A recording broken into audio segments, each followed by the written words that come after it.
And shout out some names to me as you read them.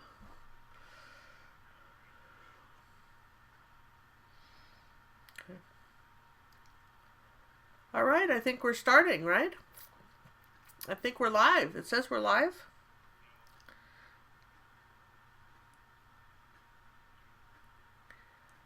Okay, so there's it says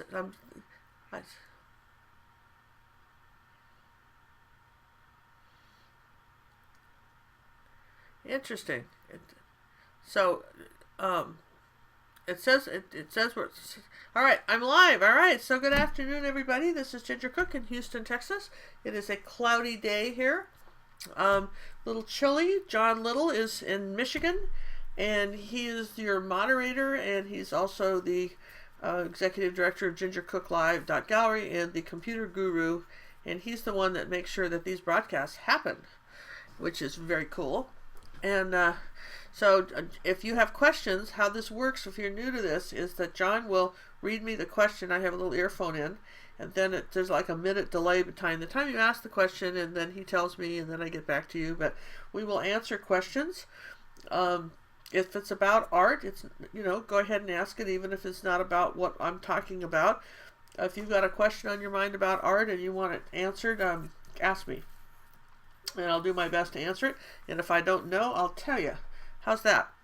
So anyway, I wanted to say this is we do this twice a week at 7:30 on Tuesday nights and 1 o'clock on Wednesday afternoons Central Time. And how this works is that because it's live, I never know what I'm going to do. Sometimes I'll tell you, and we've been able to post these in advance now. We're trying a second feature that YouTube offers that allows us to post the lessons in advance so that you can kind of schedule them. We've been doing this at these times anyway, but now it's official, so you know. I'm going to move our little sign out of the way here. And now I'm going to come over here, and we're going to just talk about a few things. We've done a lot of winter projects. Last night, we focused on clouds. Here's our picture. I'll zoom in a little bit for you. There we go. We focused on clouds. And because this is an area where a lot of artists, they're really good at everything when it comes to the sky, and that just falls apart for them. And so many pictures have clouds. This is a painting, a lesson I did last year, back about a year and a half ago, back when we were still on Jigsaw, and a lot of our recordings just didn't work. We couldn't retrieve them. So this will have to be redone, this lesson. But I want to talk to you about this lesson because it involves not just clouds, but something that's called perspective. And a lot of times when you say the word perspective, half the people just run screaming out of the room. Gosh, no, don't talk to me about it. No, can't do it. It's hard. I don't understand it. And then mind just shuts down. But I'm going to show you something really easy about perspective that'll help you get through so many things where I was going to do a building, but it looks hard and I'll get it wrong and then it won't look right and yada yada, right? And we're going to just kind of diffuse a few myths about it, make it easy. You're going to understand it great if you don't, and if you already understand it, maybe I can explain it to you in a way that you can explain it to somebody else, and let's just spread the word that this is easy to do. Okay, the first thing that's involved, you'll notice in this picture, there's some clouds, right? You see there's some real nice clouds in this picture. There's a farmhouse, there's a little lake, there's some sort of little, kind of like a little railroad track road thing here. And this picture was originally done in the 1800s. This is a real old painting. And I really liked it because it was very simple. It had this little pine tree and stuff, and these quaint little buildings with all the little weird chimneys. And I just thought it was really pretty. So the first thing you have to understand about any painting is your horizon line. Okay? So let's just talk about that. What is a horizon line? A horizon line is where the sky meets the earth or the ocean if there are no mountains. And generally speaking, as an artist, you should put your horizon line in any number of places. You're the one that decides where it goes unless you're looking at a photograph and it told you where it was, okay? Generally speaking, it is a terrible idea to put your horizon line dead center. And even as a photographer, John will tell you, John, you may not know this about John Little, but he's a professional photographer. And he will tell you, the first thing they tell you in photography classes, it doesn't go in the middle. And why is that? It just doesn't. It's just artistically not great. That's the best I can tell you. And so I'm a kind of tall. I'm about almost 5'11". And I had this professional photographer tell me, it wasn't John, another guy, he said, you're so tall, you should kneel down when you take pictures and you'd get your horizon line better. And if you know my daughter Cinnamon, she's the art Sherpa. She's a little shorter than me. She took photography in college, and generally I got very lazy and said, here, you take the picture. You're the right height. I don't feel like kneeling down or anything. I don't feel like doing that. You do it. But basically, you'll see in this picture that the horizon line, this is about half, the horizon line is down here. It's generally even in the lower third. And there's a whole thing, if you were to read about Vincent van Gogh, he had a whole deal about where he put his horizon line in his paintings, and we'll go into that another time. But it was important. So the horizon line is fairly low in comparison to everything else. Now, when you're talking about buildings, everything goes off the horizon line. Everything, even fences, all right? And it goes off what we call a vanishing point. Now, the thing about this is, and people go, oh no, she's saying more words, can't stand it, vanishing point, terrible, terrible. Here's the deal. When you're looking at a painting like this is like looking at an open book test. They already told you where it was. Do you see that?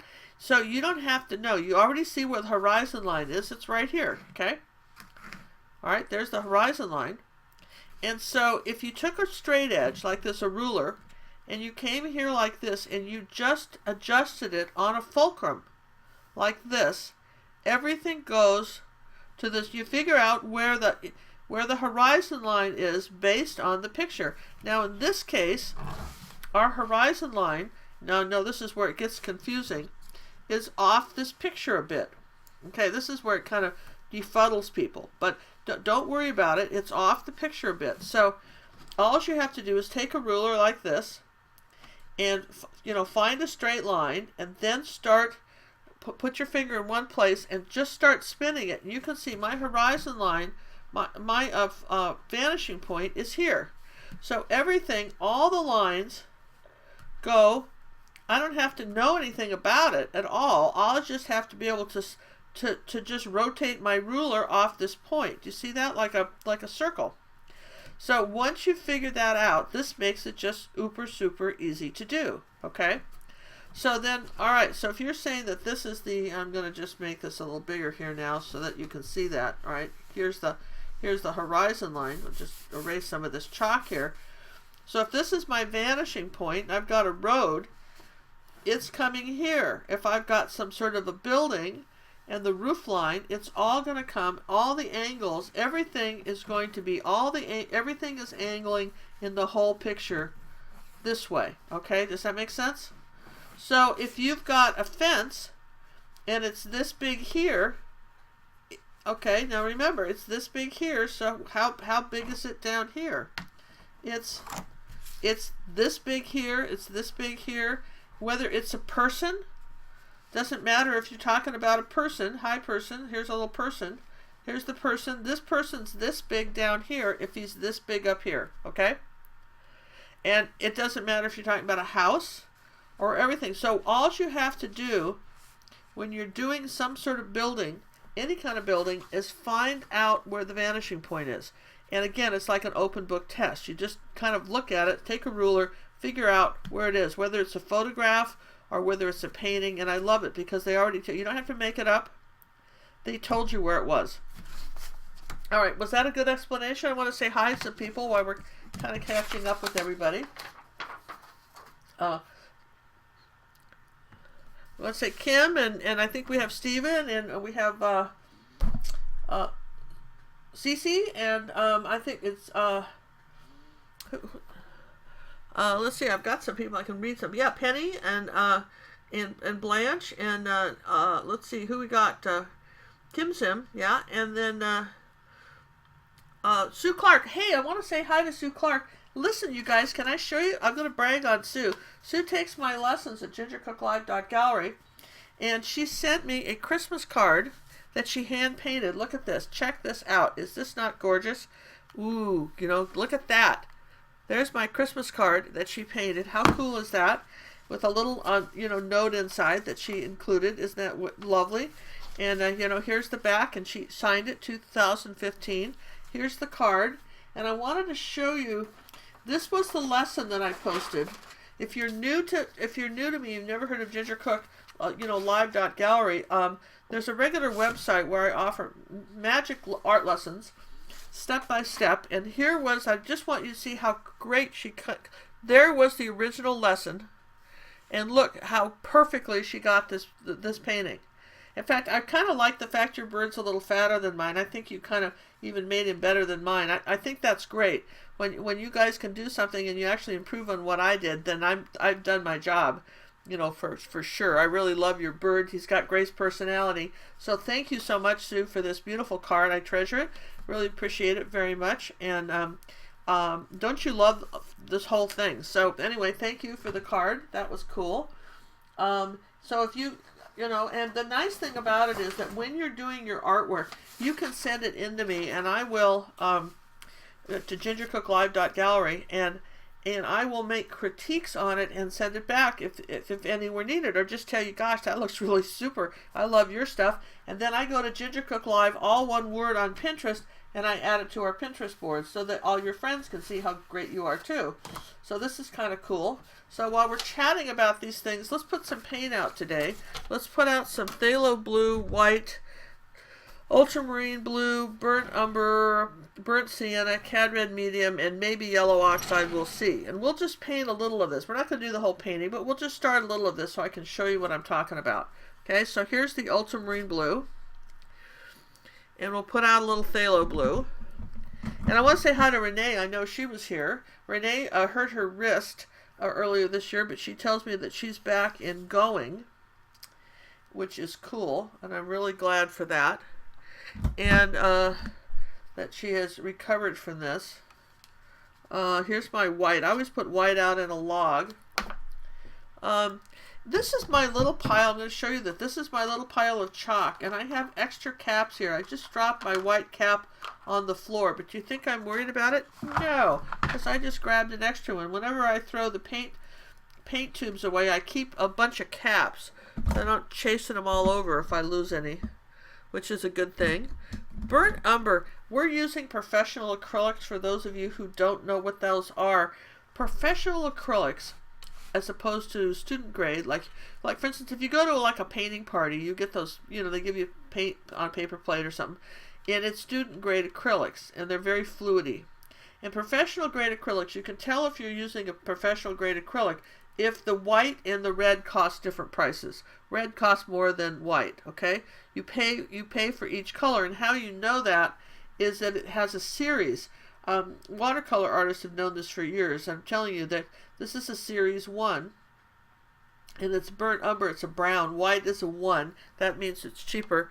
And when you get into, say, something like, say, a cad red medium, it's a series 4, so that costs more money. Okay, does that make sense?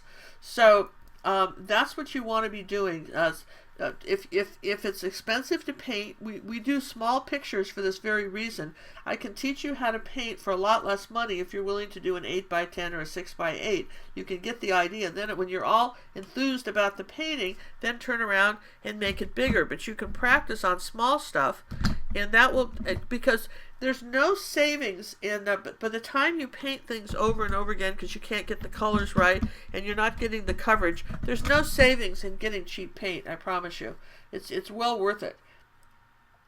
Burnt sienna is a series 1, okay, so it's not too expensive. That's like a reddish brown color. I don't like that color. And then I think I said yellow oxide. And yellow oxide and yellow ochre are similar. They're depending on the brand you use. Here's yellow oxide. And then one of the things I recommend is when you get paint like this in a tube,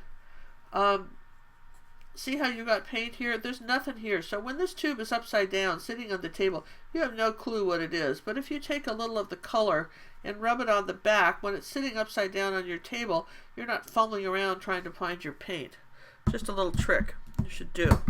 All right, so I'm going to zoom back out here. And I put this on a Lazy Susan. Isn't that good? I thought I usually have my paint and the tubes on it, and I thought I'll try this. I'm going to zoom back out, okay? All right, so here we are. So, and what else do you need to know about gingercooklive.gallery? I want to tell you about our contest while we're putting out paint. We have been running contests all year on our live classes, and every week people have been writing us and entering contests. And our last contest that John and I did was for nutcrackers. People sent us nutcrackers, and there's some great prizes involved in that. And we're going to be tomorrow is the last day to vote for your favorite nutcracker. This is the $65 set of effect brushes that will be the first prize for that nutcracker contest. And then we will have two other prizes. One prize is going to be from the most votes. One prize is going to be from, it's actually going to be judged by the art manager, Daniel Elliott, tremendous artist at Jerry's Artarama in Houston. He's judging it, and that will be a different prize. If you win one, you can't win all three. You can't clean sweep it, in other words, you know. And then Sammy's going to pick a winner. So the 3 chances to win, and then everybody that entered that will be into the main drawing for the grand prize at the end of the year, which we will draw in January, which is getting complicated because every time you entered a weekly contest, that counted for an entry into the grand prize, which is just a random drawing. And so it says if you entered every week, 10 times, then you have 10 entries into that if you only entered once. And so today, someone last night says, well, how do I enter the contest? So not really running any, but if you run over to gingercooklive.gallery under Contact Us and make a comment today, we will push you in as another entry, give you another chance to win for the grand prize drawing, which happens to be, and I said I was going to print it out and I didn't. What it is, it's a huge thing. It's a gorgeous stained easel. It's got a whole bunch of paints and brushes and palette knives and some canvas boards in it. It's a complete art kit. If you didn't own a thing for painting, it's a complete acrylic art kit that we will mail out to you. It's huge. I can't even show you the box. It's so big. So that's what it is, and it's going to be really cool. And so we invite you to run over to gingercooklive.gallery today, make a comment about our class, and that puts you as an entry into the lesson. And if you're watching this later, all these lessons are recorded, and then members of our on our website who are our monthly members, if they don't have time, some people have jobs at 1 in the afternoon, they can't take a lunch break or whatever and watch. These lessons are recorded for them, and so they always get to see these. And so if you're watching one of these, we'll count it as an entry. And how long are they going to get if they're watching it, John? Because you may not get this up tomorrow. He'll get it up tomorrow. So as long as you got it in by tomorrow midnight, you're okay, Central. So we'll count it as tomorrow midnight Central. All right, so I'm using a little 6x8 canvas sheet. It comes in Jerry sells these. They're really convenient. It's real canvas. It comes in a little pad like this. You just tear one off. This isn't paper. It's actual canvas. But you could go to like Jerry's and buy a yard of canvas. Have you guys ever thought about this? It's a cheap thing to do. Buy a yard of canvas, just take some scissors and cut up some small pieces of canvas and keep them for practice. This is practice. You can frame 6x8. Just a word to our members who are watching. Starting this week, we're switching to 8x10 for all our regular lessons. Okay.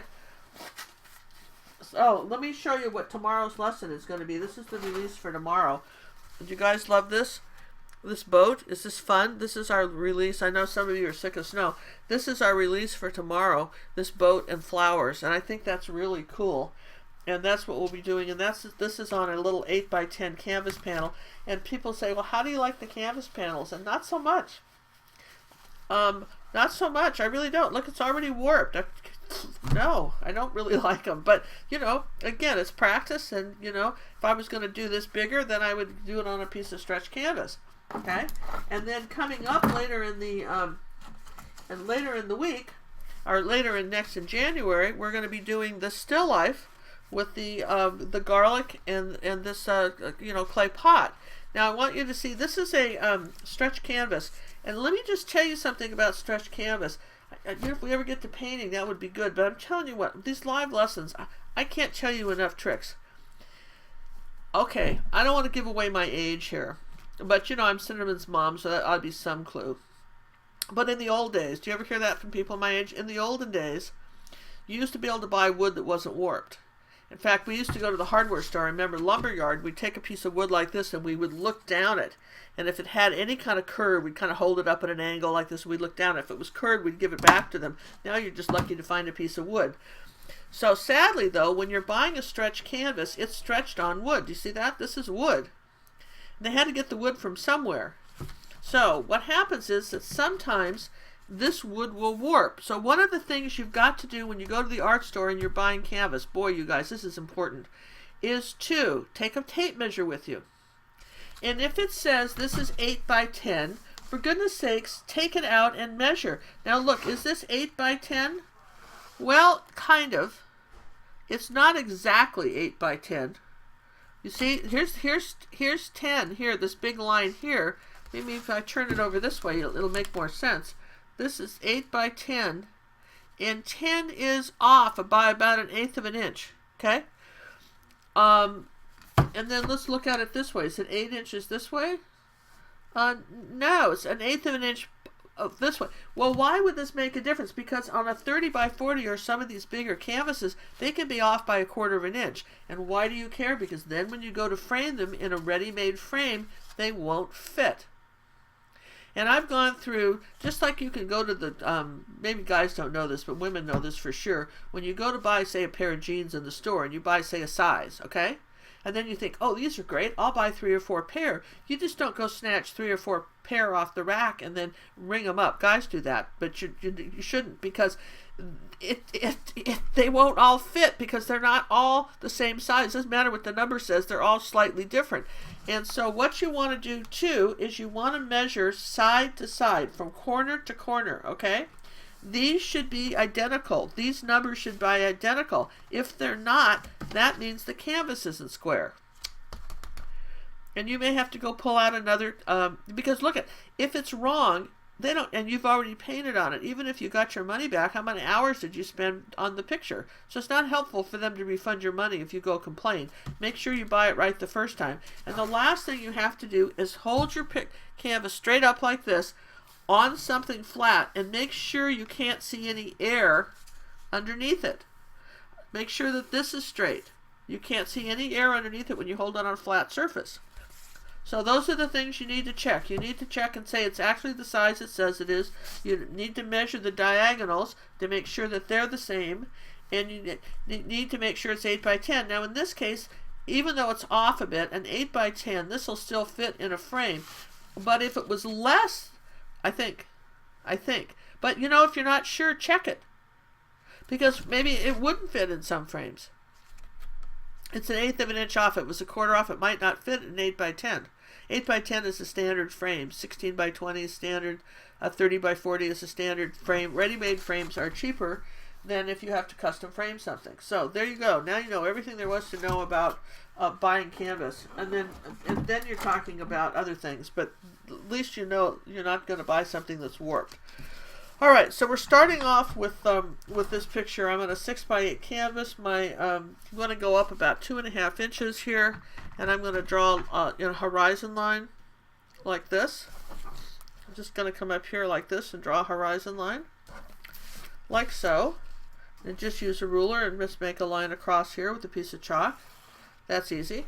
All right, so everything above here is sky. Now this is a perfect painting for this, because last night we talked about sky and clouds, and if that's all we get done today is clouds, that's not a terrible thing. Now if you didn't have the fun of being here last night, we had a good time last night. One of the things that I mentioned last night was when I was in England some years ago, I found this nifty book it's called The Cloud Book, How to Understand Skies by Richard Hamblin. And I'm just going to say that as an artist, I won't go into a lot. I talked a lot about it last night. This is a great book. You don't want to put the wrong clouds in the wrong time of year. People will know something's off with the painting. They won't be able to tell you what it is, but they'll know something's wrong. All right, now moving on. All right, do we have any questions while I'm babbling on here about clouds and canvas? Okay, so don't you feel empowered now that you know about canvas? I mean, I was shocked the first time I discovered that then you went to buy a 30 by 40 canvas and it wasn't 30 by 40. I was just stunned that I could go through the pile and find some that weren't that they'd cut them slightly off, because it really does make a difference. If it's a gallery wrap, and what's a gallery wrap? That gallery wrap is a canvas that is wider, that you paint all the way around the sides. If it's a gallery wrap, it really doesn't matter that much. But the gallery wraps, often because they're using thicker wood, you have more of a chance of them bowing. And I had one artist who came back with a really nice gallery wrap picture, and she'd spent some time on it, and it had really warped on her. It had warped so dramatically that it looked like it was sway back on the top. And again, the store offered to give her money back, but she spent a lot of time on the painting. That just doesn't do it. So you got to check these things ahead of time. I just had no idea that it could get that severe, but it can. All right, so now we want a sky here. We're going to put our sky in first. So I'm going to start with ultramarine blue and white, and okay, so that's a little bright. You see that? That's just too bright a blue. So I'm going to add a tiny bit of phthalo to it. So now I've got like 1% phthalo. I've kind of warmed it up a bit. Phthalo is a turquoise blue. Ultramarine is a more of a reddish blue, kind of red shades, more of a reddish blue color. That's pretty. Now, if I add like 1% Cad Red Medium to that, that will just tone it down even more. Okay, that will just tone this down even more. And that's just the perfect color for me. People say, well, what about cobalt blue or some of these other blues? Cerulean, cobalt. A lot of times people just, they just get, they find it more convenient. I want to say the word lazy, but that's not fair. They find it more convenient to just go buy the color blue they want. But I think it's artists. We don't need a lot of colors. We just need to be able to mix them. So, that being said, let's grab a brush, some sort of brush here.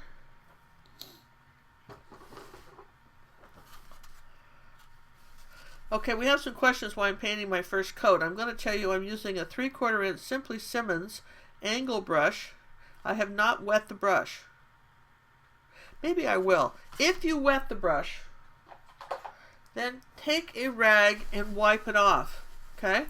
So then the most you're doing is a damp brush, okay? All right, now I'm painting this in. All right, what's our question, John?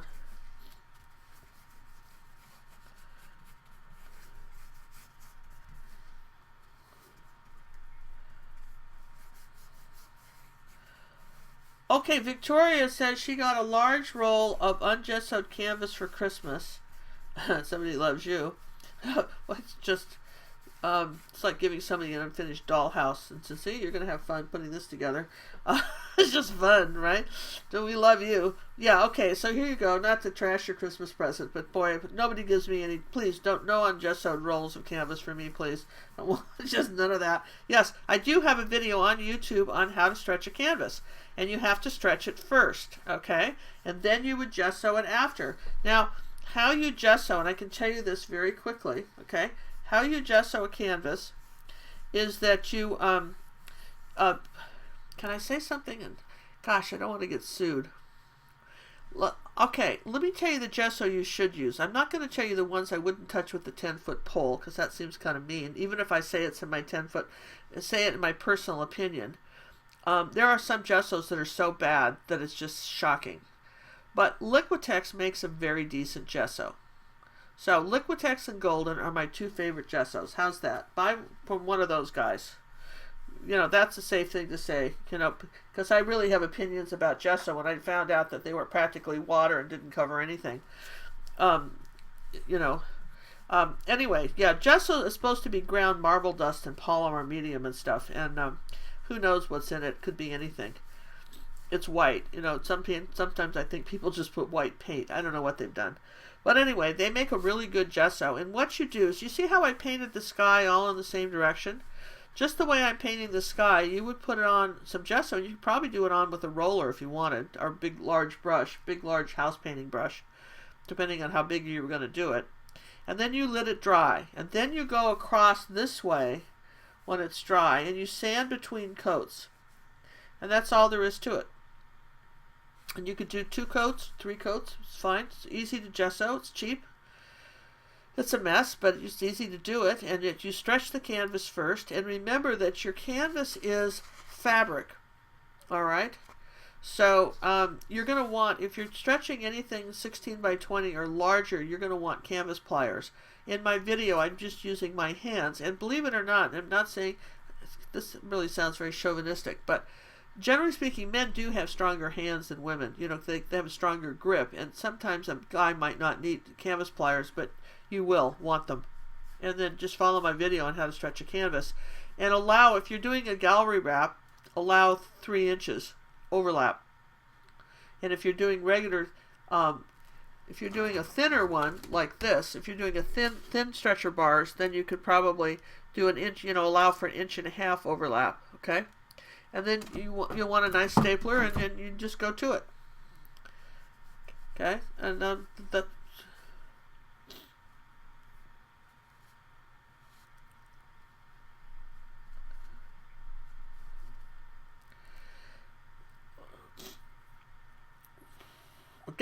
So sometimes you buy a gallery wrap canvas, it's real thick, and now you want to put it in a frame. Now the problem is that frames have, let me just get a picture frame out for you. That's a good question. How do you wrap? Here's a picture frame, right? And I've put in, you see this little dent in here, like it's about this deep, okay?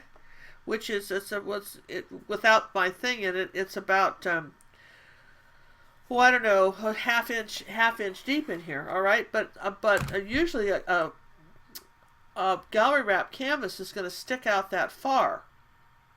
Yes, it's going to stick out that far. So you can't use one of these brad deals to hold it because these brad deals are sticking to the inside of this. This was just one of my little pictures. This is a picture of this little frog here. Isn't this cute? I got a thing on YouTube on how to do this. And I just glued this little thin canvas, because this is really thin, to a piece of foam core, board, and then put it in there. Okay, but normally you would have this frame was designed to frame a canvas like this with an edge like this. So when you have a thicker one, you have to buy special. It'll work, but you have to buy special. A holder, and it comes up, they're like little holders, and this is what they look like. I'm going to move this. I'm going to show you real quick. So here's your here's your picture, and it's in your frame here, right, like back like this, okay? And you've got to somehow fasten this to the back of the frame. Here's your frame, all right? So they've got this little holder. It looks like this, and then it comes up and does this. And then there's a and so you screw it here, and it clamps this down. Does that make sense? You put a little screw here, and it holds it down like that, and like that's actually pretty good, right? Holds it down like this. It comes down like this, and there's 2 little screws, and that's how you fasten it down. You have to buy these little things, okay, like that. You're buying these things, and they hold it. They hold the picture down, but it's going to stick out the back of your frame a little bit. Just will. Some frames have a little bit deeper edge than others, but that's how you would put that in. Generally speaking, you don't put real thick gallery wrap in a frame like this. You just paint around the edges. Okay? All right. So,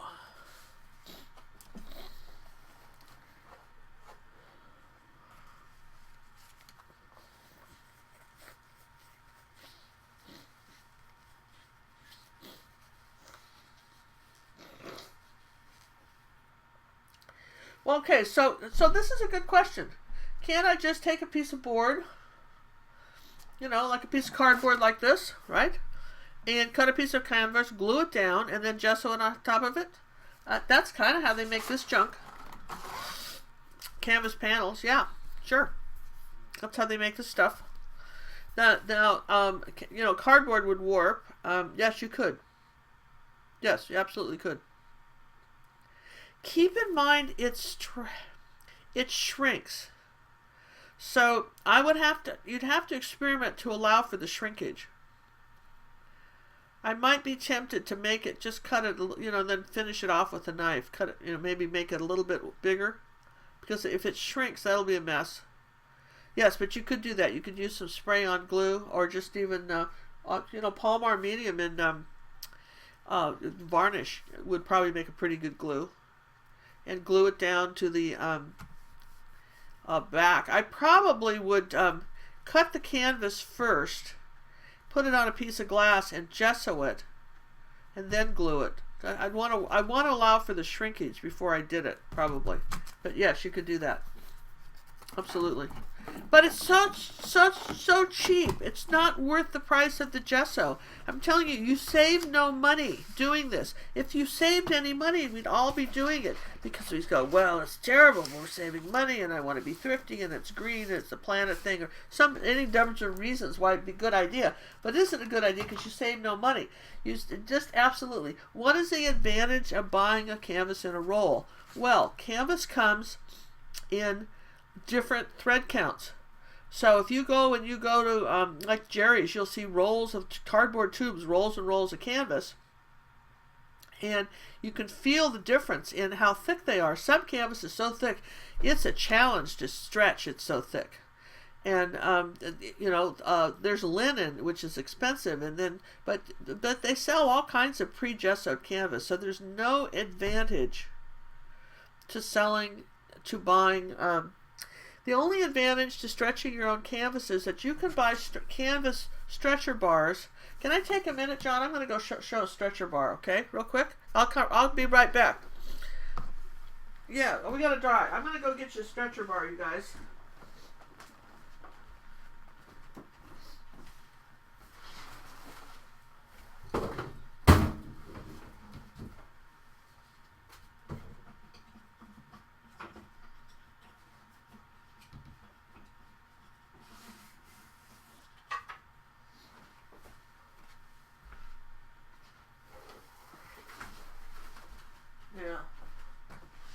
Okay. Alright, I found them. I have a closet with these things. Alright, these are stretcher bars. This is by Richardson. Jack Richardson makes the very world's best stretcher bars, in my opinion. They're really good. And this length happens to be 24 inches. And you need 2 of them. So I always kind of tape mine together. So why do I have closets full of stretcher bars. Don't ask me. I don't want to be accused of being an art hoarder, but there may be some truth to that. Okay, so see this? See these grooves here? All right, now this is how these little suckers go together. This is fun. They go together like Tinker Toys. Remember the old Tinker Toys? This little slot fits into here. And you need a rubber hammer. You need a rubber mallet, okay? And these all fit together. And this edge, the reason you don't want to build these yourselves, because that'll be the next question. Well, why don't I just cut some wood and make it myself? Bad idea. Okay, so here. What happens is this has a raised lip. Can you see it right here? This little raised extra piece of dowel.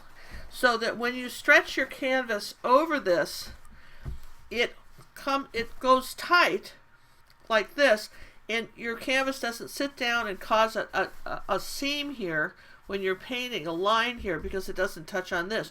Otherwise, if you just put it on a piece of wood, when you paint it, you're going to have this mark here from where the wood is. And so you're really talking about, you're laying it on here like this, and here's your staples, and then here's your canvas like this, all right? And it's tight enough where this is raised up. Now sometimes, sadly, and these are really nice and thick, and they're really good wood, and they're marvelous. And then I always, when I put these together, after I do it, I staple them here too. I don't glue them because I want to be able to take these apart maybe. I've actually put, might want to take these apart for whatever reason. So, I mean, those are the gallery wrap. And so the question then becomes, why would you do it? Why would you have stretcher bars like this when you could buy, really, honestly, it's cheaper to just buy them stretched, pre-stretched. Because what if you want to do a size that nobody has? For instance, if you're doing, I'm going to put my little tape back on here, you guys, because it's got to be diligent. If you're doing, if you're making a painting, suppose you wanted a painting 6 inches this way and 24 inches long. Well, you're not going to find a canvas like that, so you're going to pretty much have to stretch it yourself. And then the other reason you might want to stretch is a canvas is if you had giclée, which means a print on canvas, and then you had to stretch it. That would be a good reason to stretch it. Oh gosh. So here's the deal. Jack Ripper's, remember I showed you these neat little ends here? Okay? So those are the ends that Jack Richardson uses. Fredericks uses different ends. So a Fredericks 2-inch stretcher bar will not fit in a Jack Richardson. None of the brands notches will fit in anybody else's. So you better just decide what you're going to buy. Buy the same things. You can't buy 2 in one place and 2 in another. They don't go together. And just keep that in mind. I think that's probably to keep brand loyalty going, I'm sure. But there's no consistency in this. None. All right, was that helpful with the stretcher bars and why you might want to do it? Yes, I'm telling you, it just isn't worth the trouble. You know, you got to figure out what your time's worth too, right? So all right, so we're back to this. Is this dry? This is dry. We fooled around enough where this is dry. Okay, so now we're talking about, you know, doing some clouds, right? We had some up here like this. Let's just talk about, you know, we don't have to do them exactly. Got some like this. And then we've got some that are just a kind of puffy. If I do a little chalk here like this, I've got some sort of little puffy clouds. And I might put those in. All right, we're going to put those in. That's fun. And so, let's see. Find a brush. Let's see. I had an angle brush for this. I'll do a little smaller one. These people should just give me brushes. I'm telling you what. And nobody does. But I really like these little angle brushes by Simply Simmons. And this is a 1/2-inch small one called, you know, angle. So I'm going to use that one next. And we talked yesterday about using mixing white. I'm going to show you what happens if you didn't have any. So I'm going to take a little white and a little bit of this blue color and make sort of an off-white color. And I'm going to come up here to these like this. And I'm going to put in these first clouds. And just using the point of this brush, you can't, there's a lot of different ways to do clouds, okay? And because I didn't dry this completely, it's kind of dry, but not really, okay? As I'm pushing down hard on the canvas, I'm picking up a little bit of this blue paint. You can see that's coming up underneath here like this. And so my clouds have a bit of a shadow to them. Clouds aren't white. Hold up a piece of white paper and look at the sky. They're just not, and they're usually grayed out, and they have shadows and so forth on them. And depending on where the light's coming from and the time of day, you can get really technical. And now remember, we had some going this way, kind of like this. So I'll just put a few of these up here, kind of different clouds. And I think that I don't have the picture to show you that I took this from, but this was basically the gist of these clouds. Now, as I got over into here, I'm going to add a little more phthalo blue and white and a little tiny bit of burnt umber, and I'm going to soften that and make this sort of this sort of phthalo blue color, because as I move down, I'm going to change the shadows in the clouds like this. And that's probably a little too dramatic from where I was. But there we go. I'm just going to say here's some little shadow colors coming down like this toward the bottom. Let's put a little ultramarine blue in that. It's too much. I didn't want that big a discrepancy between the blues. But I wanted to warm the blues up as they came down. Then I'll grab a little more white like this and come over that. I can zoom in. Let me zoom in. Zoomy. There, okay? Coming along like this and down over here, then I'll get a little more white. Come over here. Always layer. I'm just layering stuff. If you wanted to just, you know what you should do sometime is just get some blues and whites out. And when you're watching TV, you just set up a little TV tray and paint clouds. Just paint clouds all night long. Just make them up and paint them. I'm telling you, you'll get really good at it quick. Just that's what you can do with your roll of canvas, Victoria, is you can gesso some stuff and then just sit there and use it for practice stuff. Like that. There you go. Alright, so I've got a nice layer of clouds here. You see that? Pretty nice. And maybe I'll come up a little higher here. Alright, better. Okay, now here's some white. Do I want to put any white here? I might come back up here and lighten an edge or something.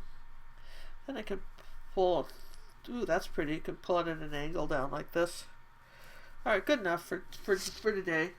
We kind of went over clouds last night, but that's a good trick. It's just whatever you did, you just did. That's what you did for today. Just do some, and this isn't really so much a cloud lesson, but we got some clouds done.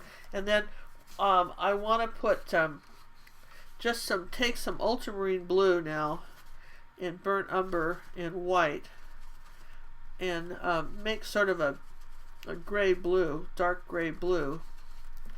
And I'm just going to come down underneath here like this and do an underpainting. This is important. You know, we don't talk enough about underpaintings, but every painting needs an underpainting, and we need to do an underpainting here. And an underpainting is just, it could be, you could prep any canvas with you know, just a color. You could just take some sort of color. If you know you were going to do a lot of skies and water, you could just start painting any canvas blue and let it dry, so that when you paint it over it, anytime you have paint already on a canvas, your painting will go easier, because paint adheres to the next layer of acrylics, and it's less of a struggle to paint it. So I'm just trying to get some sort of blue down here, not even worrying about the color. All down here like this, and I'm not putting water on the brush. This almost looks like an ocean though, doesn't it? This is, you know, fun. Okay, so alright, I'm gonna just say this. I don't know what we're gonna end up painting, but I've got an idea now. This is getting crazy. We were I don't know. Okay, so alright, now just keep adding a little more paint here at the bottom, and I'll dry everything. Okay, that's the trick. Just paint something in. So yes, and when you're buying those stretcher bars anymore, those ones that I told you were so awesome, the same thing applies to them. You better measure and make sure that the measurement they say they are, and make sure, hold them flat on the ground about something, and make sure they're not warped. It's just, wood warps because of humidity and the fact that they didn't kiln dry it anymore. And getting kiln dried wood is not so easy. And a lot of forests are cut and sent overseas, and then and then the wood sent back. There's a lot of ocean travel. I don't know.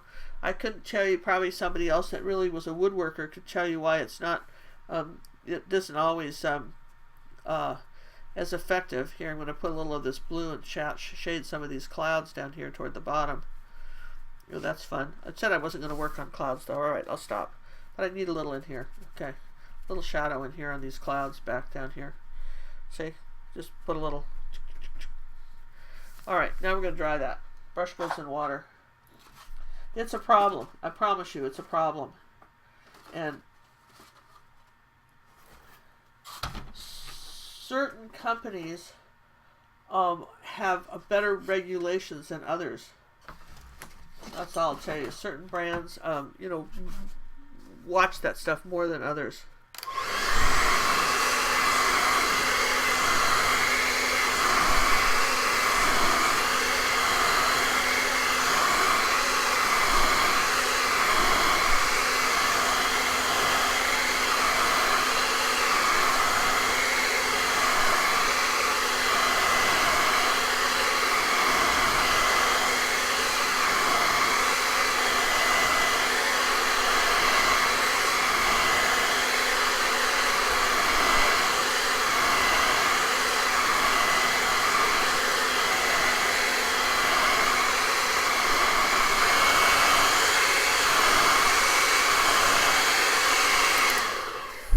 this is sort of interesting.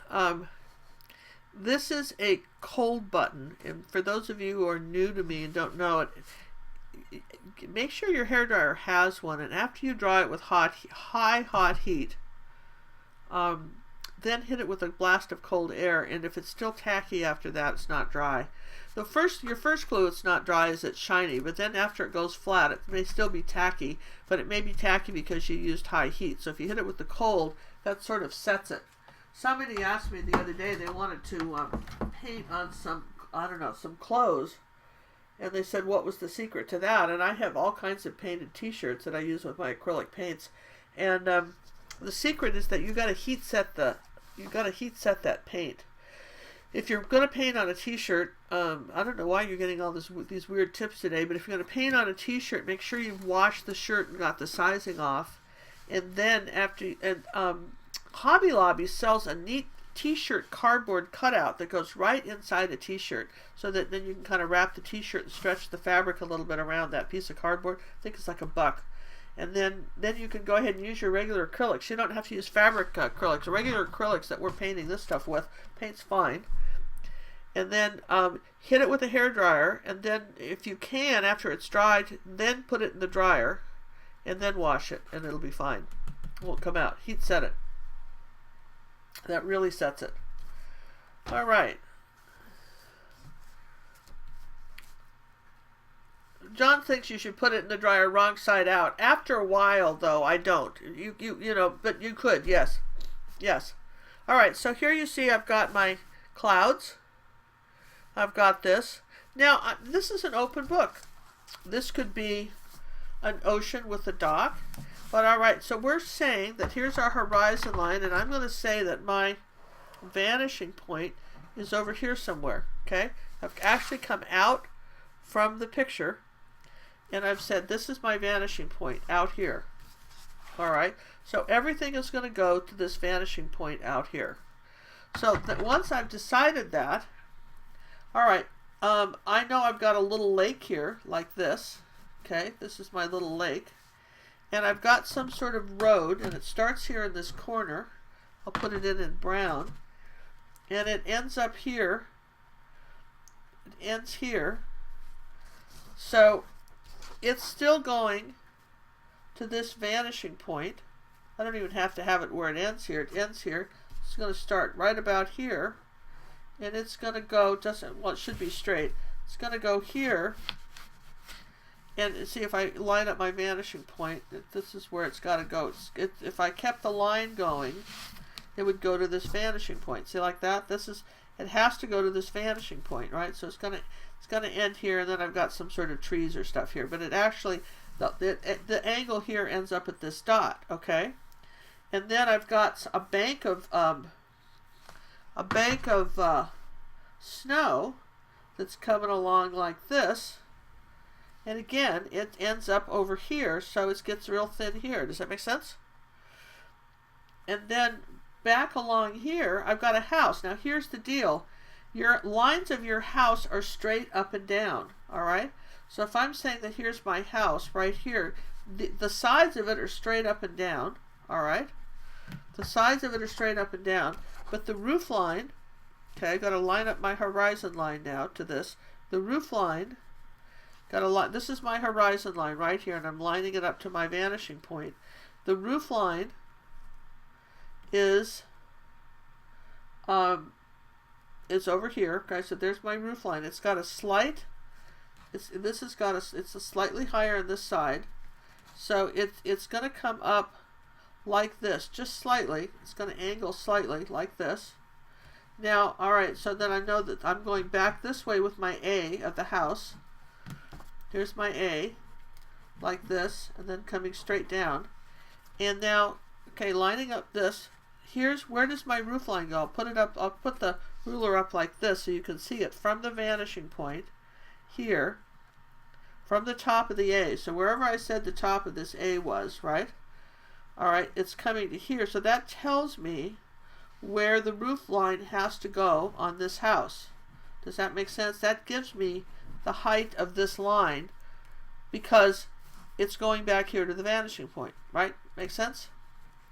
So it's coming here. So everything is just like a fan, just coming here, here, here. So all these other little houses, this looks almost straight, and then this part here is not, because we said the vanishing point is over here, and then I go on and I explain how there's a lot of little houses in here.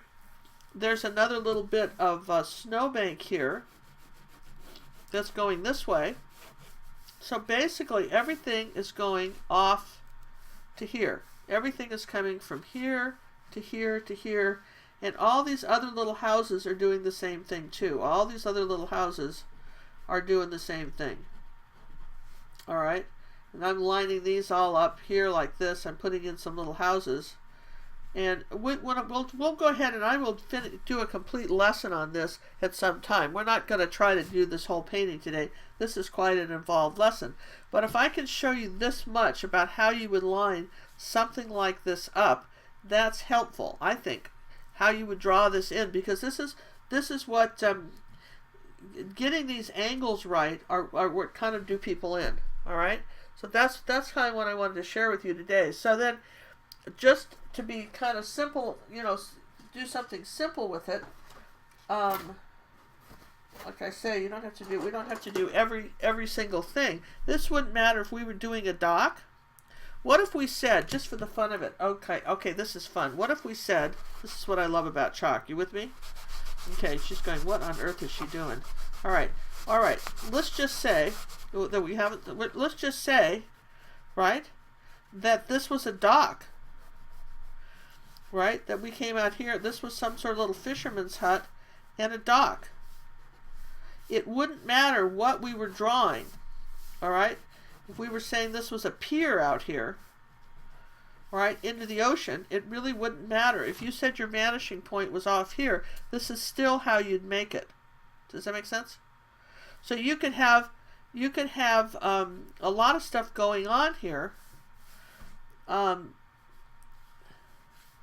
And still use this, this offside one. Okay, I hope that's helpful. I'll erase that again and put this back. But I just wanted you to see. I love chalk because you can take chalk and you can redo an entire picture.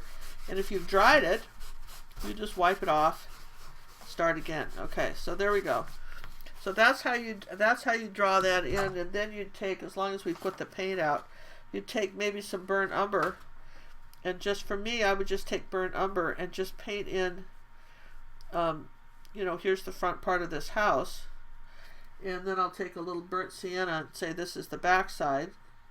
The front side's got to be different than the back side. Here's the A-frame. Okay, like that. There's this. Okay. And then I'd probably take ultramarine blue because I want an underpainting.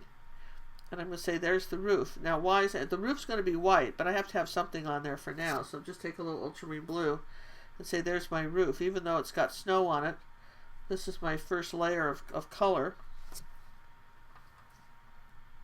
Alright, so there we go. I'm going to say there's my roof in blue. Here's my house. Here's the back part of my lake back here, which is, we're going to see coming down here. I don't have much of a lake. I have kind of a small lake. And then the rest of this was, there's our lake here. I'm going to put that back. And then back in here, we had some little trees, which we're using. We're just going to tap in little trees, using just the edge of the brush, straight up and down and varying the height. We're going to say there's some little trees back here. Okay. And then there's a little snowbank along the edge of our water. Ooh, like that. And we know that there's some, white here. And then let's see, I think we said that there was this this road here. So we're going to put that in. When you're kind of roughing something in, you don't have to think too much about it. Once you've got a plan. See, I've got a plan. So once you have a plan, this is fairly easy to do. So there's a plan here. Here's this, and I know I've got another little house right here. I don't have to do every one. Here's another little house right here. And And let's see, there was a fence here, some sort of little brown fence. And then back over behind this little house, there's another house back here. There's another little house back here. Little village thing going on here. Another little dark house. Okay. And let's see, and then I had a couple in here. So I have to change colors now, because I haven't dried anything. So I had, this is this little house right here. That's the little roof here on this one. Okay, and there's a little roof here. And then we had another little A-frame here. Okay. And then another one in front here. I'm just using white paint now because I didn't dry anything to just chalk this in. Like this. Because once you've decided how you're drawing it. Okay, this is pretty straight here. Okay, so I'm sketching that in, and then all this is snow. This is all snow coming along here like this. Now I haven't rinsed my brush, but I am going to put a little bit of blue with it. This is snow going back this way, which we will later add some color to. Okay. But now notice the brush strokes are going down, and I want you to see how fast this picture can come in. Now there was some little snow on these trees back here, so I'm going to tap that in. Over here like that, a little bit of snow on these trees. Just way back there. And let's see, in front of this A-frame would have been this color, the A part, like this. Here's that. Put this in, alright. So now you see how fast we've thrown these buildings in, alright. And then what happened over here? Well, this is where the angle brush comes in. We're going to put in these little trees. When you're using an angle brush, pull it to a point like this. And pull it to a point like this. And then I want you to very nicely, just on the toe of this, just the last 3 hairs, wiggle the branches. The harder you push, the fatter the line. Okay, and then under here there was more trees. Okay, so I had some trees over here. They're running into this. Because I'm saying, I'm just doing stuff I can do before I have to dry it. Okay, so I know my road was a little bit wider here, and it got a little bit narrow, went narrower as it got back this way. And then up in the front here, there was some kind of that blue-gray sky color with the brown and the ultramarine blue. That was up in here. Let's see, put a little bit more of that color. This was darker. So I'm going to darken this up in here real quick. This is all the stuff I have to do before I dry it. So what can I do before I actually have to break down and dry this? Okay, so this is about, we got this darker. Let's put a little bit more white with that. There we go. A little bit more white, okay. And let's see, as long as we're doing that, let's put this little snow on this roof.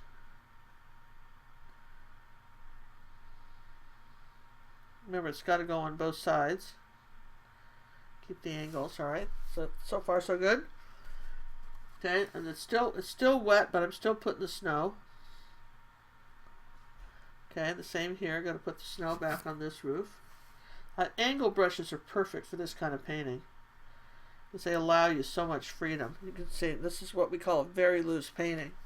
Now, I'm going to take white paint, come over the top of this roof now. It's set up enough. Huh? This is still wet, but it's kind of dry. It's just sort of skinned over a little bit, right?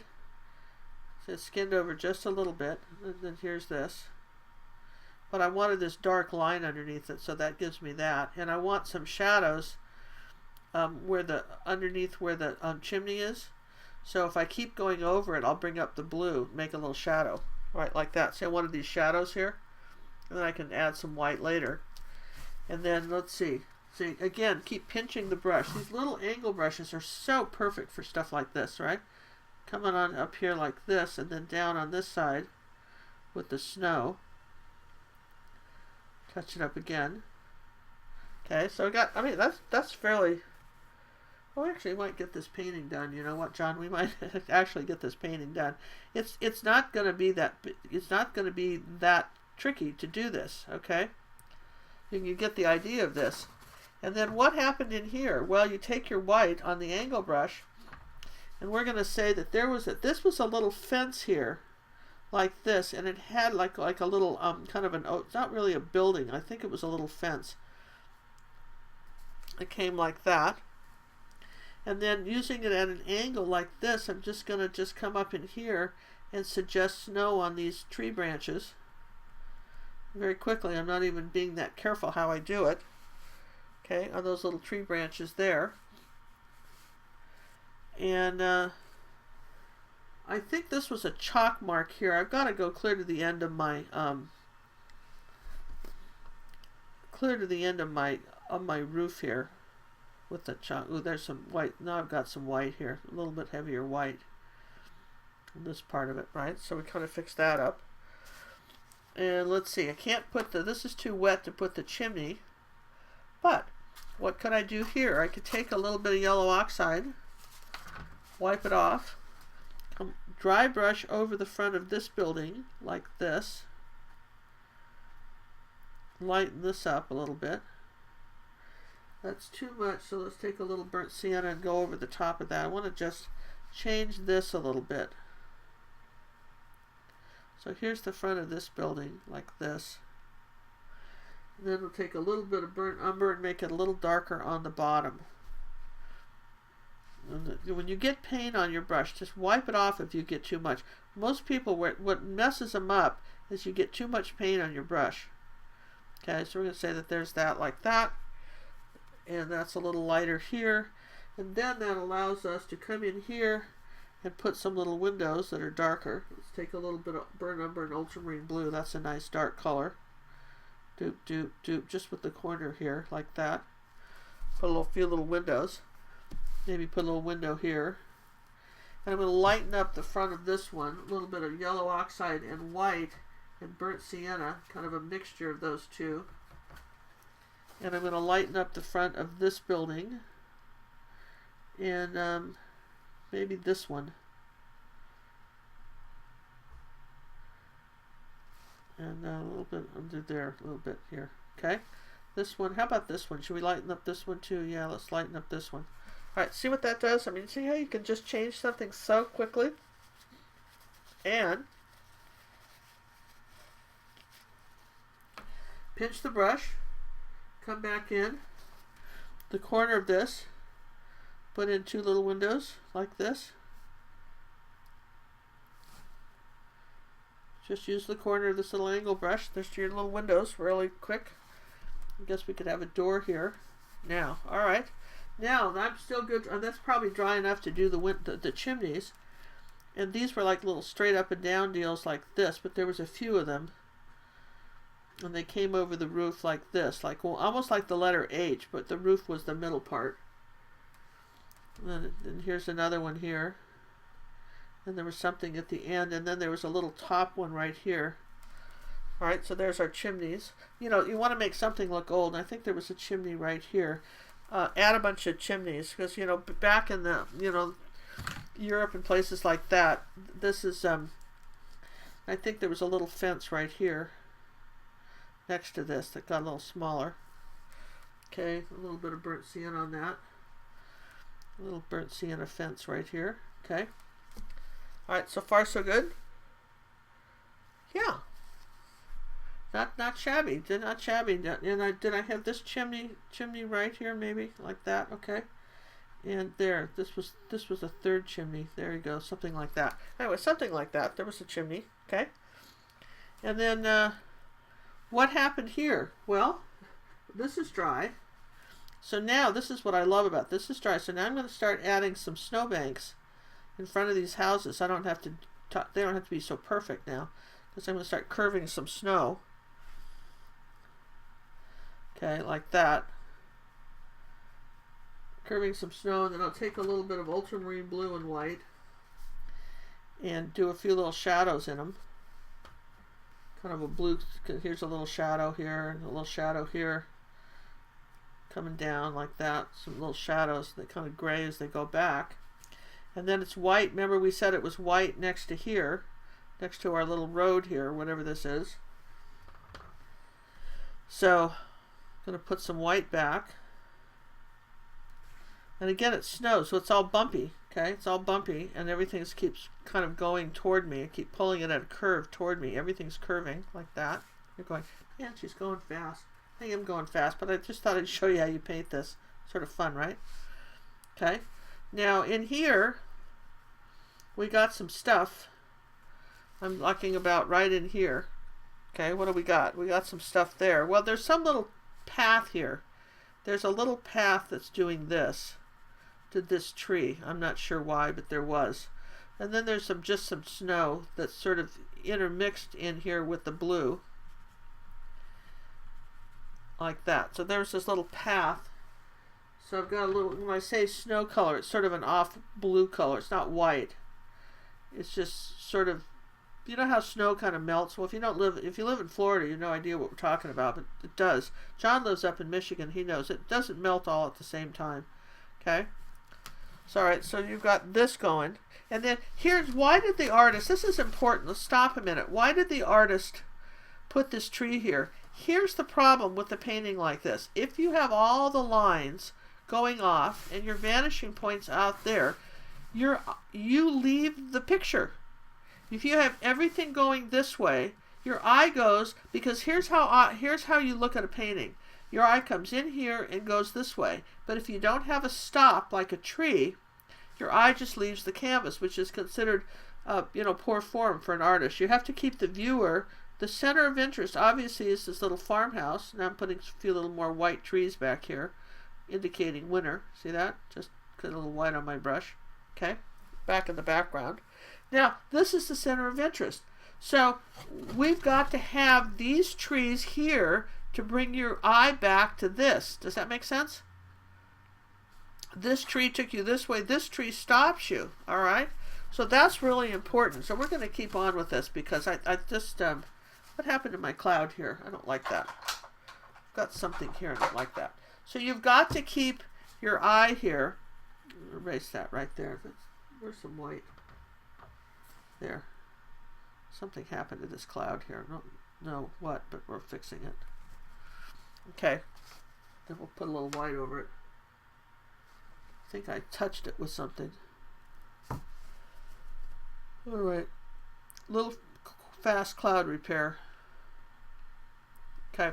All right. Cloud repair. All right. Now, we got to have a tree here. Okay. So, I will take the same little angle brush. I'm going to put a dot where I want the tree to stop. And I want it to be here. I'll put a little tiny dot, and it's going to start here. So put a few tiny dots. All right. Now when you're using an angle brush, have the longest part of the brush facing up. And if you're starting here, start at the top with just the very first little bit of brushes. And then as you come down, push harder. And the harder you push, the fatter the line. And there's your tree. Harder you push, the fatter the line. So we know, and if you want it a little bit fatter here, we'll come back with a little more paint on it. Fatter the line. Okay, just like this. There's, because you know your trees are wider at the bottom, and that's how you get a small tree. All right. And then, all right, that's a pine tree, but as long as I'm doing it, I'm going to pinch it and put the others in too. I know I've got a little tiny tree. Here, it comes up a little bit higher than the house, and it's crooked, and it stops here. So I will just barely gently touch it and wiggle it a little bit so it is not a perfectly straight tree. Now here's where you wet your brush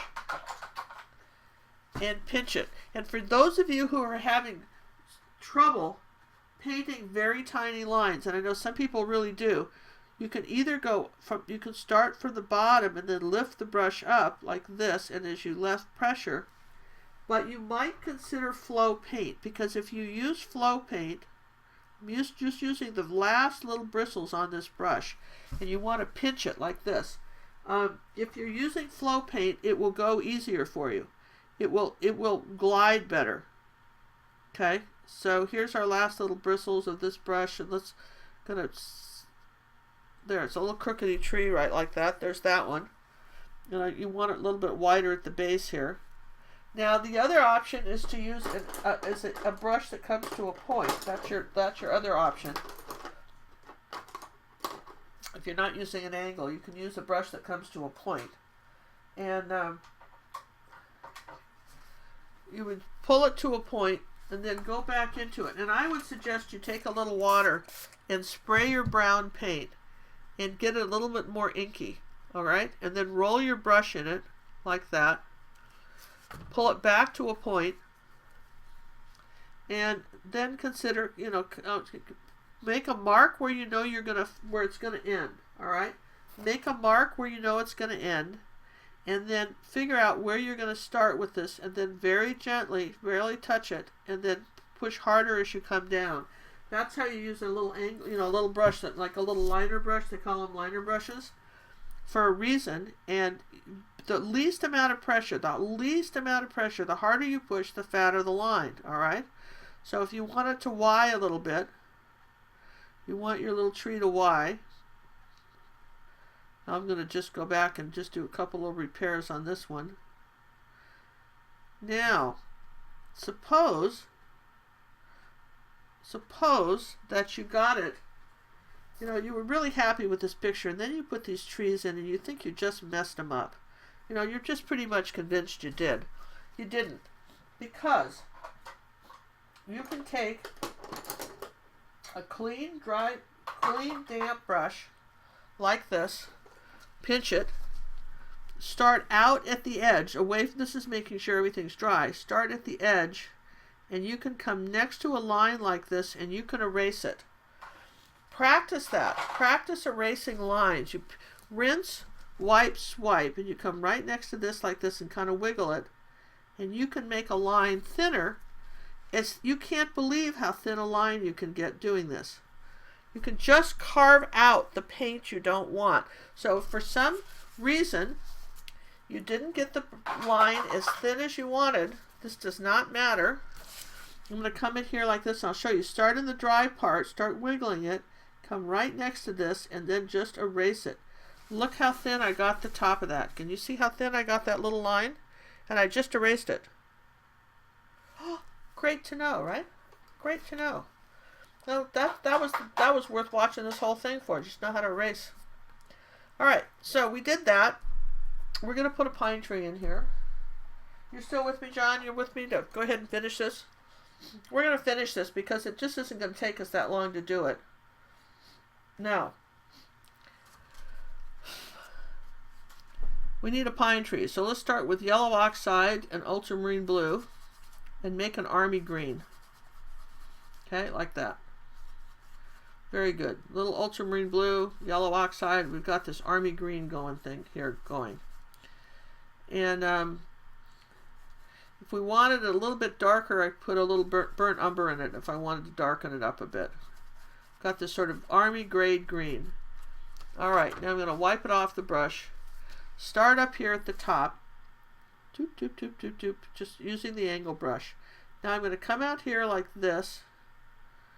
Okay, and then up here, kind of every other one. Does that make sense? So don't put the branches opposite each other. And pine trees get thinner as they come down, and as they get heavier, they start leaning toward the ground. They sort of stick up, and then as they get heavier, they lean toward the ground. Now, what about the branch that's looking right at us? Well, you can't obviously paint a branch looking right at you, so you have to come across in front of the tree and indicate a branch like this by covering up part of the trunk of the tree. So all right, so we're going to come up here and say, and as you come down lower, the branches are bigger. Get some new paint for each branch. Okay, like this, new paint for each branch. And it gets very tiny up here at the top. That's it, very simple. Now take a little yellow oxide and tap on some highlights, just pure yellow oxide right on the top of this. Remember, wherever there's a light, there's a dark. So if it's not showing up somewhere, put a little yellow oxide so you can see it. Right on the top, there's the highlight on that. And there's your little pine tree, just like that. And I want this little tree a little darker, the tree trunk. So I'm going to take some ultramarine blue and cad red medium and a little bit of brown. And I'm going to make a darker tree trunk because my trunk wasn't dark enough. So I'm going to darken this tree trunk up in a couple places. I'll put it back right in here like that. A little darker tree trunk right here. Alright, so there's that. Now what happens? And let's darken it up here too. Darken these up at the bottom. There we go. So you see these little trees, right? So far so good. Huh. Now what do we got? Let's see. I want a little bit darker line as I'm in the darker lines here. So I'm seeing, is there any place else I want to do something a little darker? Maybe right there. Make a little adjustment. There's always a little dark line under the eaves of a house. Okay, so it's darken that up there. Now, what?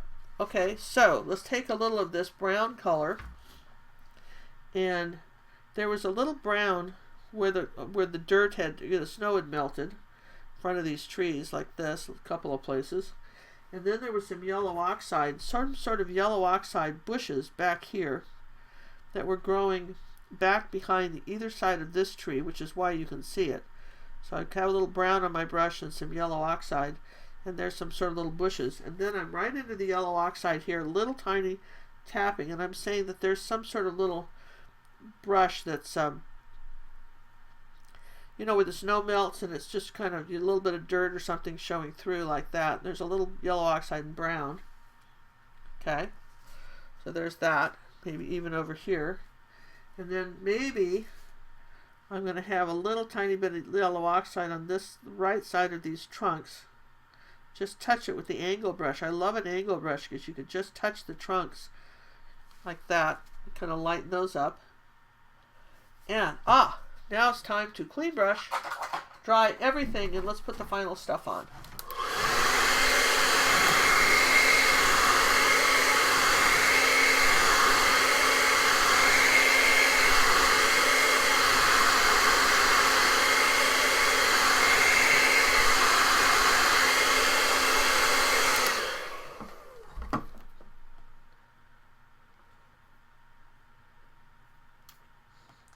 Hang on a second.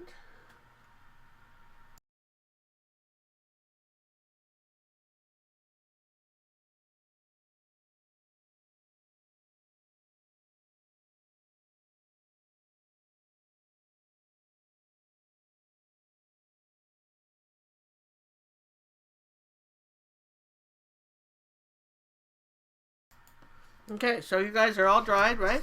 I mean, this pretty good little picture in a couple, you know, like an hour. So really, we spent 30 minutes just talking about other stuff. All right, so I've got a clean brush, and which I had rinsed off in water. So I'm on a little clean angle brush. That's too big. Let's get that smaller one out. When you're doing a smaller painting, would you use these on a large painting? Somebody had asked me that question the other day. Would you use these on a large painting? No, unless I was doing details, because the larger the painting, the bigger the brush. All right, so now we're going to come back and just add our second layer of snow. So I'm going to come in here with some white paint. We dried this, and I'm going to kind of top it off with some lighter snow in a couple places, just with titanium. I'm going to say that there's some snow that's coming down here. A couple of places I'll add some snow, just even a little bit on these roofs, you know, kind of redefine these roofs a little bit. And this edge here. And here's our, like I say, here's the snow bank in front of the house. It's coming off into the distance here.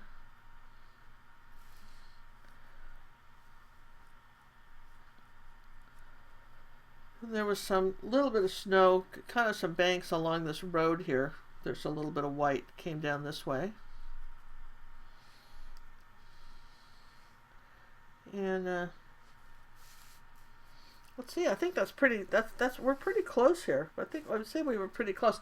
I think I put, as I recall, I did a couple little yellow oxide and cad red medium leaves, you know, a couple, you know, on this tree here, and wipe that off and add a little bit of that color down in here. Now I'm going to add a few little grasses right next to here in this ditch area. I'm going to add a few little grasses. So I'm starting with my yellow oxide and cad red medium, and then I'll come in with my burnt sienna, and just using the same little angle brush, I will add some little grasses that are uneven and sticking up out of the snow here. They're coming up next to here. A few little grasses, maybe do a few little dots of dark brown where there's some like little weed things. Actually, I thought this was sort of a charming painting, and that it was pretty simple to do, but you know, it had a lot of stuff in it, and it didn't take much to paint it in. Make sure that I've got some good branches up in here like that. And there's our little, we got our lake in the background. We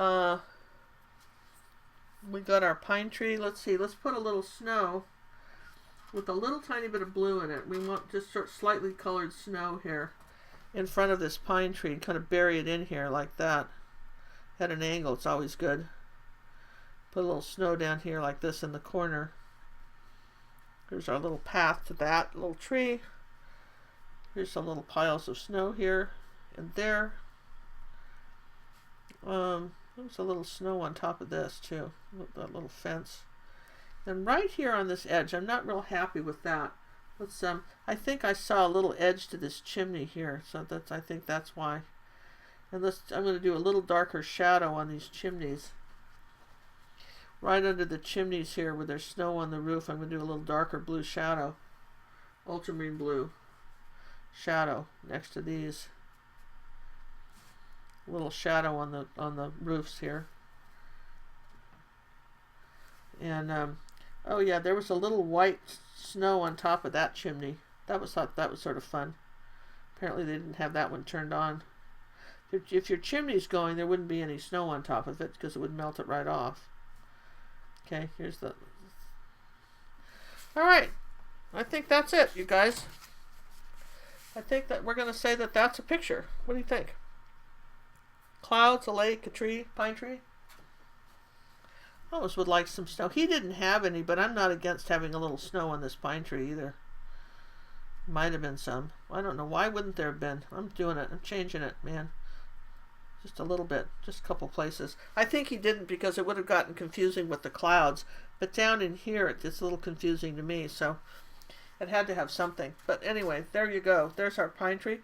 Pine tree in, you know, in our little houses. Put this green back, okay? And on our two, you know, our grassy weeds, all done with this teeny little 1/4 inch Simply Simmons angle brush. So 90% of this painting was done with that, which is fun. And this is an impressionistic style painting where you just suggest stuff. A few little brush marks suggest something.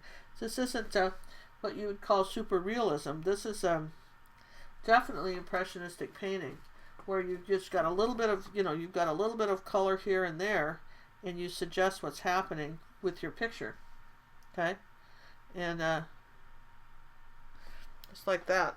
Don't make that too. There you go. So, any questions?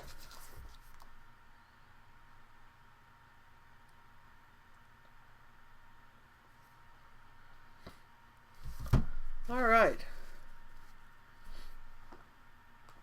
So I hope this was fun. I hope you guys, we covered clouds last night, so that we kind of, you know, came through here and did this. I showed you how to take a picture fairly quickly, put in some interesting perspective. Here's the one we just started from, and here's what we painted, and I think we got very close to that, you know, in this hour of that. We learned a little bit about stretcher bars and gesso and canvas. And look, the wonderful thing about it, if you thought this was fun, we do so many of these lessons on gingercooklive.gallery. This will be recorded.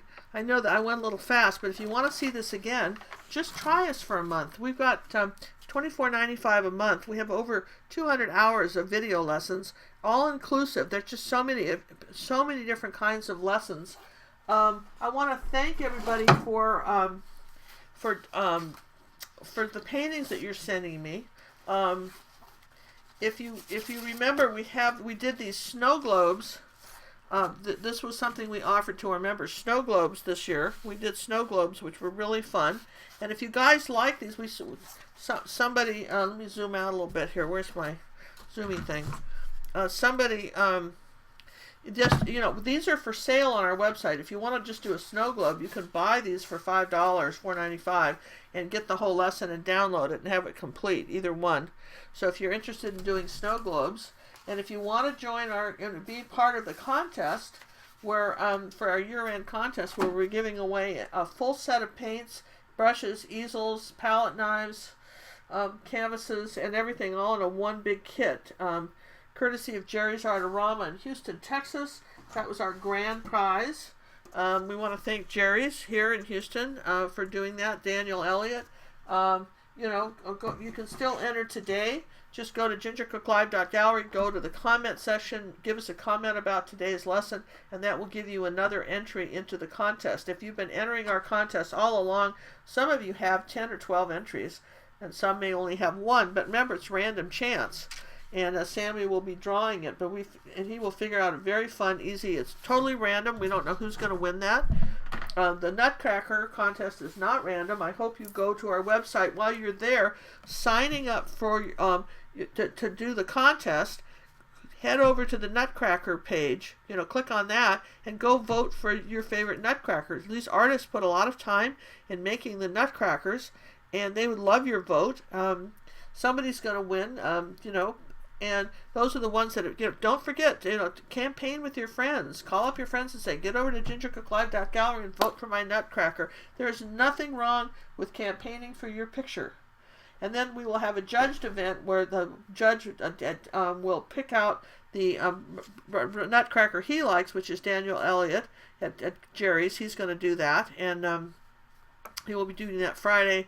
And then Sammy will do we'll pick one too. So if you haven't seen the bear, Sammy, who's John's sidekick, be sure you can check our contest boards. He's done some of them. So this was our lesson for the day. I hope this was fun. I can zoom back out and again on this. Appreciate you guys coming. I really do. I appreciate the questions and the comments that you take on the website. This is one of my bookmarks. Isn't this fun? This is from a large painting. I just throw it out there. It's pretty. Thought I'd put it up here. And now you know a little bit about all kinds of things today from this super duper live lesson. So Happy New Year. Tomorrow's New Year's Eve, so Happy New Year. Head over to my daughter Cinnamon tomorrow night, the Art Sherpa on Heart Party. She's having a big painting party over there to celebrate my son-in-law's birthday. You guys should all head over there and celebrate that with them tomorrow evening. I'm sure she's got it posted at what time they're going to do it on their channel, but I don't go out on New Year's Eve. I'm staying here, but I'm going to wish them, I'll probably tune in and wish John a happy birthday. And I got to tell you a fast story. John's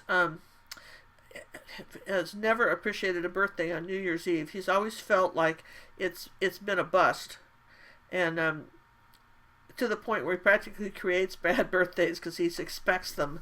And I think this is going to be the best birthday ever, because I know a lot of people are going to show up and wish him happy birthday, and he'll have this warm, nice group of friends that do that. So just letting you guys know that if you get a chance, go say hi to him tomorrow night on New Year's at the Heart Party for the Art Sherpa. So thanks very much for watching. Remember, if you want to see this lesson, it's available tomorrow on our website, the full lesson. If you rewind now, you've got 4 hours to keep watching it before we close off.